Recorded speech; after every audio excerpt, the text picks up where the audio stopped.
నమస్కారం. వేదిక టీవీకి స్వాగతం. భారతదేశానికి ప్రపంచవ్యాప్తంగా గుర్తింపు తీసుకొచ్చిన చారిత్రక కట్టడం ఏదైనా ఉందంటే చాలా మంది ముందుగా చెప్పే పేరు తాజ్మహల్. ప్రేమకు ప్రతీకగా, ప్రపంచ అద్భుతాల్లో ఒకటిగా గుర్తింపు పొందిన ఈ కట్టడం ఇప్పుడు మరోసారి వివాదాల కేంద్రంగా మారింది. ఎన్నో ఏళ్లుగా అప్పుడప్పుడు వినిపించే తాజ్మహల్ కాదు, తేజో మహాలయం అనే వాదన ఇప్పుడు మళ్లీ కోర్టు ముందుకు రావడంతో దేశవ్యాప్తంగా చర్చ మొదలైంది. ఇటీవల అలహాబాద్ హైకోర్టులో దాఖలైన ఒక పిటిషన్ ఈ అంశాన్ని మళ్లీ హాట్ టాపిక్గా మార్చింది. పిటిషనర్ చేసిన ప్రధాన డిమాండ్ ఏమిటంటే, తాజ్మహల్ ప్రాంగణంలో భారత పురావస్తు శాఖ నిర్వహించే ఏదైనా సర్వే జరిగితే దాన్ని పూర్తిగా వీడియో రూపంలో రికార్డ్ చేయాలని, అందుకోసం అడ్వకేట్ కమిషనర్ను నియమించాలని కోరారు. దీనిపై స్పందించాలని హైకోర్టు కేంద్ర ప్రభుత్వానికి, అలాగే భారత పురావస్తు శాఖకు నోటీసులు జారీ చేసింది. ప్రస్తుతం కోర్టు ఎలాంటి తుది నిర్ణయం తీసుకోలేదు, కేవలం సంబంధిత అధికారుల అభిప్రాయాలను కోరింది. అయితే ఈ వివాదం ఇప్పుడే మొదలైంది కాదు. గత కొన్నేళ్లుగా దేశంలోని పలు కోర్టుల్లో ఇలాంటి పిటిషన్లు దాఖలవుతూనే ఉన్నాయి. ముఖ్యంగా తాజ్మహల్ అసలు ఒక పురాతన శివాలయం, దానికి తేజో మహాలయం అనే పేరు ఉండేది. తర్వాత ముఘల్ కాలంలో దానిని మార్చి తాజ్మహల్గా రూపొందించారు అనే వాదనను కొందరు పిటిషనర్లు వినిపిస్తున్నారు. ఈ వాదన చేస్తున్నవారు కొన్ని అంశాలను ప్రస్తావిస్తున్నారు. తాజ్మహల్లో ప్రజలకు అందుబాటులో లేని కొన్ని గదులున్నాయని, వాటిని తెరిస్తే అసలు చారిత్రక నిజాలు బయటపడతాయని వారు చెబుతున్నారు. ముఖ్యంగా 22 మూసివేసిన గదులను తెరచి శాస్త్రీయంగా పరిశీలించాలని వారు డిమాండ్ చేస్తున్నారు. ఆ గదుల్లో హిందూ దేవతలకు సంబంధించిన శిల్పాలు లేదా ఆలయ ఆనవాళ్లు ఉండే అవకాశముందని వారి అభిప్రాయం.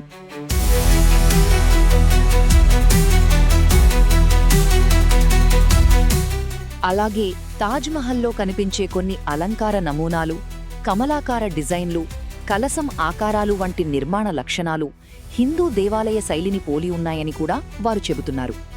కొంతమంది రచయితలు ప్రచురించిన పుస్తకాల్లో కూడా ఈ వాదనలకు సంబంధించిన అంశాలు ప్రస్తావించబడ్డాయని పిటిషనర్లు పేర్కొంటున్నారు. మరోవైపు భారత పురావస్తు శాఖ మాత్రం గతంలో ఈ అంశంపై తన అభిప్రాయాన్ని వెల్లడించింది. 2017లో సమర్పించిన నివేదికలో తాజ్మహల్ ఉన్న ప్రాంతంలో శివాలయం ఉందని నిర్ధారించే ఆధారాలు తమ వద్ద లేవని స్పష్టం చేసింది. అంతేకాకుండా తాజ్మహల్ నిర్మాణానికి సంబంధించిన మొఘల్ కాలం పత్రాలు, చారిత్రక రికార్డులు, విదేశీ ప్రయాణికుల రచనలు, ఆ కాలానికి చెందిన శాసనాలు అన్నీ కూడా ఈ కట్టడం షాజహాన్ కాలంలోనే నిర్మించబడిందని విషయాన్ని సూచిస్తున్నాయని చరిత్రకారుల అభిప్రాయం. అసలు చరిత్ర ఏం చెబుతోంది? చరిత్ర ప్రకారం మొఘల్ చక్రవర్తి షాజహాన్ భార్య ముంతాజ్ మహల్ 1631లో మరణించారు. ఆమె జ్ఞాపకార్థం ప్రపంచంలోని అద్భుతమైన సమాధి నిర్మించాలని షాజహాన్ నిర్ణయించుకున్నాడు. దాని తర్వాత 1632లో నిర్మాణ పనులు ప్రారంభమయ్యాయి. దాదాపు 2 దశాబ్దాల పాటు సాగిన పనుల అనంతరం ప్రధాన నిర్మాణం పూర్తయింది. తెల్లటి పాలరాయితో నిర్మించిన ఈ సమాధి ప్రపంచవ్యాప్తంగా ప్రత్యేక గుర్తింపు పొందింది. ఈ నిర్మాణంలో ఇస్లామిక్, పర్షియన్, తుర్కీ, భారతీయ వాస్తుశైలుల మేళవింపు కనిపిస్తుందని వాస్తు నిపుణులు చెబుతున్నారు. యమునా నది ఒడ్డున సుమారు 17 హెక్టార్ల విస్తీర్ణంలో ఈ సముదాయం నిర్మించబడింది. తర్వాత బ్రిటిష్ పాలనలో ఉద్యానవనాల అభివృద్ధి, పునరుద్ధరణ పనులు జరిగాయి. ప్రస్తుతం భారత పురావస్తు శాఖ ఆధ్వర్యంలో తాజ్మహల్ సంరక్షణ కొనసాగుతోంది.